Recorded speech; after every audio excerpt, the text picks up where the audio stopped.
Hello दोस्तों, welcome to our channel Study Sphere. हम देख रहे थे पॉलिटी सीरीज, जिसमें हमने सवाल नंबर 200 तक देख चुका था। आज हम लोग देखेंगे उससे आगे। तो चलिए दोस्तों, पहले सवाल से शुरू करते हैं, जो कि है प्रत्येक संसदीय बैठक का पहला घंटा प्रश्नकाल के लिए होता है। भारत के संविधान के निम्नलिखित में से किस संशोधन अधिनियम ने गोवा को राज्य का दर्जा प्रदान किया और दमन और दीव को मिलाकर एक नया केंद्र शासित प्रदेश बनाया? 56वां संशोधन अधिनियम।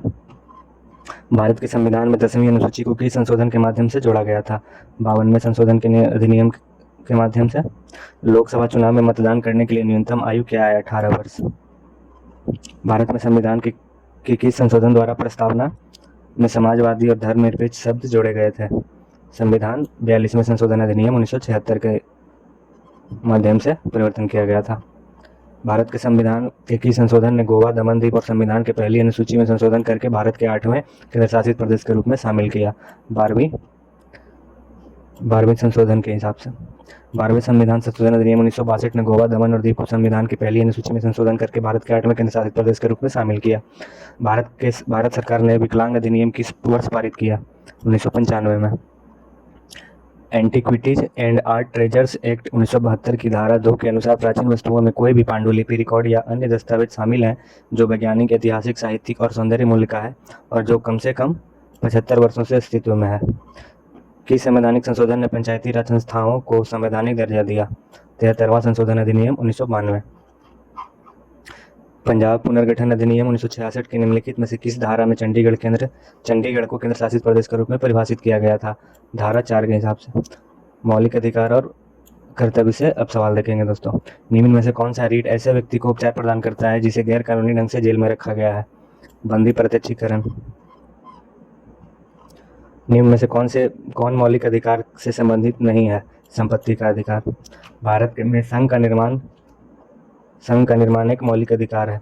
बच्चों के लिए निःशुल्क अनिवार्य शिक्षा का अधिकार अधिनियम, जो 6 से 14 वर्ष के बच्चों की शिक्षा के मौलिक अधिकार देता है, इसे किस वर्ष सहमति मिली थी?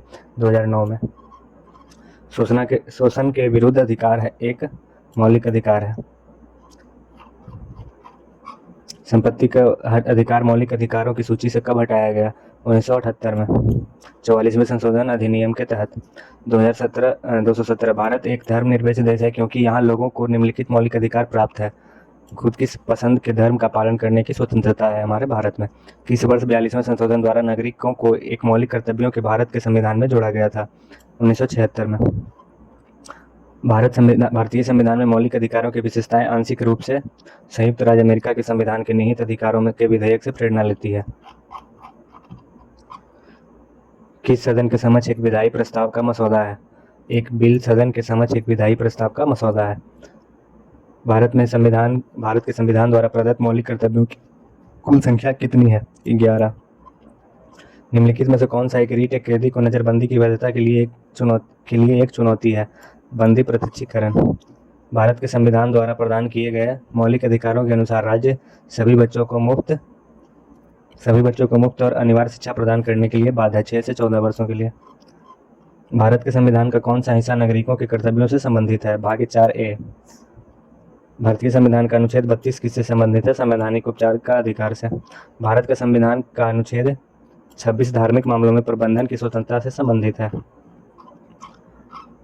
नागरिकों के मौलिक कर्तव्यों का वर्ष 1976 में भारत के संविधान में जोड़ा गया था। अब देखेंगे दोस्तों कमेटी रिपोर्ट से जुड़े सवाल। मलिमत समिति की रिपोर्ट का संबंध किससे है? आपराधिक न्याय प्रणाली में सुधार से संबंधित है। भारत सरकार द्वारा गठित किस पैनल ने चीनी उद्योग के पूर्ण विनियंत्रण की सलाह दी थी? रंगराजन पैनल। यूनाइटेड किंगडम की संसद का 7 सदस्यीय समूह था जिसका गठन ब्रिटिश भारत के लिए संवैधानिक सुधारों को सुझाने के लिए किया गया था। साइमन आयोग। निम्न में से किस समिति ने मौलिक कर्तव्यों को शामिल करने की सिफारिश की थी? स्वर्ण समिति।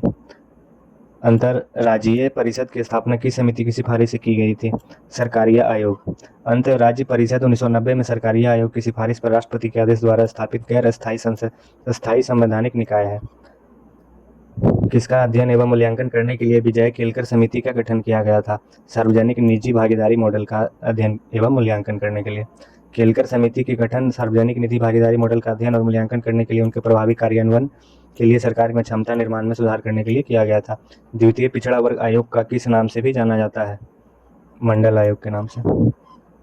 235 विशिष्ट आवश्यकताओं और प्रक्रियाओं के लिए सुप्रीम कोर्ट द्वारा निर्धारित दिशा निर्देश है जिनका पालन पुलिस को किसी भी व्यक्ति को गिरफ्तार करने, हिरासत में लेने और पूछताछ करने के लिए करना पड़ता है।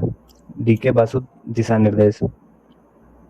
सरकारिया आयोग ने अपनी रिपोर्ट कब पेश की? 1988 में। निम्नलिखित में से कौन उस समिति का हिस्सा नहीं है जिसका निर्माण केंद्रीय सूचना आयोग के मुख्य आयुक्त के नियुक्ति के संबंध में प्रधानमंत्री को सुझाव देने के लिए किया गया है? केंद्रीय सूचना आयोग एक मुख्य आयुक्त की नियुक्ति राष्ट्रपति द्वारा एक समिति की सिफारिश पर की जाती है जिसमें अध्यक्ष के रूप में प्रधानमंत्री, लोकसभा के विपक्ष नेता और प्रधानमंत्री द्वारा नामित केंद्रीय कैबिनेट मंत्री शामिल होते हैं। निम्नलिखित में से कौन सा व्यक्ति भारतीय क्रिकेट कंट्रोल बोर्ड में लोढ़ा सुधारों को कार्यान्वयन की देखरेख के लिए 2017 में भारत के सर्वोच्च न्यायालय द्वारा नियुक्त प्रशासकों की समिति को हिस्सा नहीं था? महिम वर्मा। किस आयोग ने सरकारी सभाओं के सभी स्तरों और OBC उम्मीदवारों के लिए 27% आरक्षण की सिफारिश की थी? मंडल आयोग ने। 1979 में द्वितीय पिछड़ा वर्ग आयोग का नेतृत्व किसके द्वारा किया गया था? BP मंडल के द्वारा किया गया था।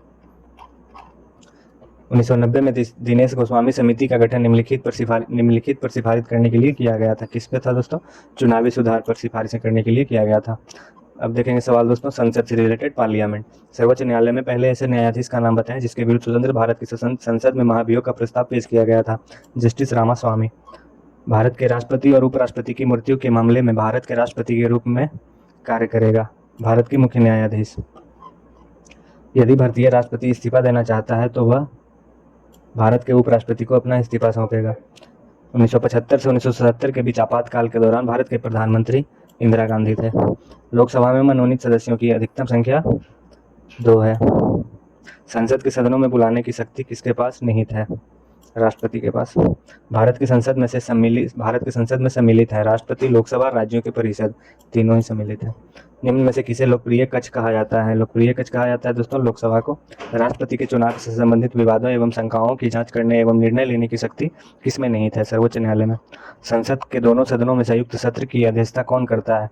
लोकसभा स्पीकर करता है। भारतीय संविधान के अनुच्छेद 100 के 3 के तहत लोकसभा की एक बैठक के लिए कार्य साधक गणपूर्ति सदन के सदस्यों की कुल संख्या की कितना हिस्सा होना चाहिए?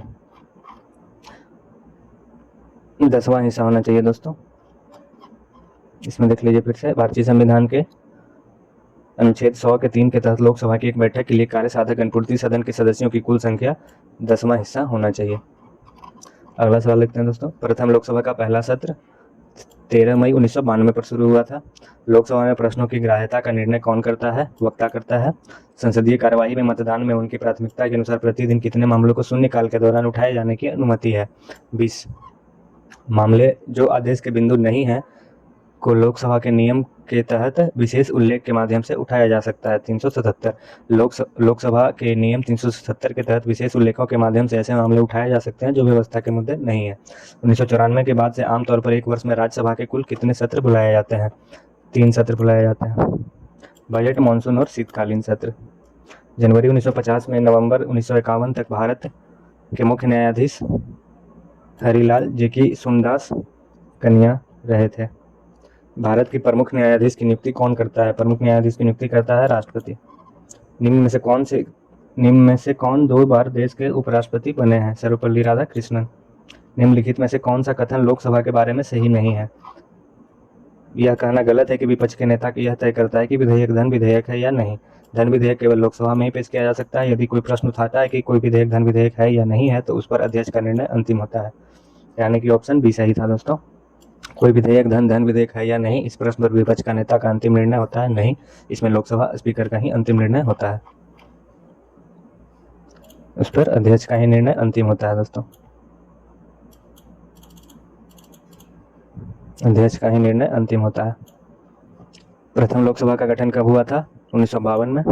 अध्यादेश की घोषणा करने की शक्ति निम्न में से किसके पास है? राष्ट्रपति के पास है। संविधान के अनुच्छेद 274 के अनुसार कराधान को प्रभावित करने वाले विधेयकों के लिए किसकी पूर्व अनुशंसा की आवश्यकता होती है? राष्ट्रपति। निम्न में से कौन भारत के राष्ट्रपति के चुनाव में भाग लेता है? कौन राष्ट्रपति के चुनाव में भाग लेता है दोस्तों? संसद के दोनों सदनों एवं राज्यों की विधानसभाओं में निर्वाचित सदस्य इसमें भाग ले सकते हैं। भारतीय संसद के ऊपरी सदन को किस नाम से भी जाना जाता है? राज्यसभा के नाम। Upper house, Rajya Sabha, lower house, Lok Sabha. Lok Sabha में विश्वास प्रस्ताव पारित होने पर किसे इस्तीफा देना पड़ता है? मंत्रिपरिषद को? किसकी स्वीकृति प्राप्त होने के बाद ही संसद द्वारा पारित कोई अधिनियम कानून बनता है? राष्ट्रपति द्वारा। आज के लिए दोस्तों इतना ही। आगे के सवाल देखेंगे हम लोग अगले वीडियो में। टोटल हमने जैसा कि दोस्तों बताया है कि 400 हम लोग पॉलिटी से सवाल पूरा करेंगे। 400 से ज़्यादा ही सवाल करेंगे दोस्तों, जो भी एसएससी द्वारा पूछा जा चुका है। ठीक है दोस्तों, बने रहिए हमारे चैनल के साथ। अगर अच्छा लगा हो तो दोस्तों के साथ लाइक करें, शेयर करें।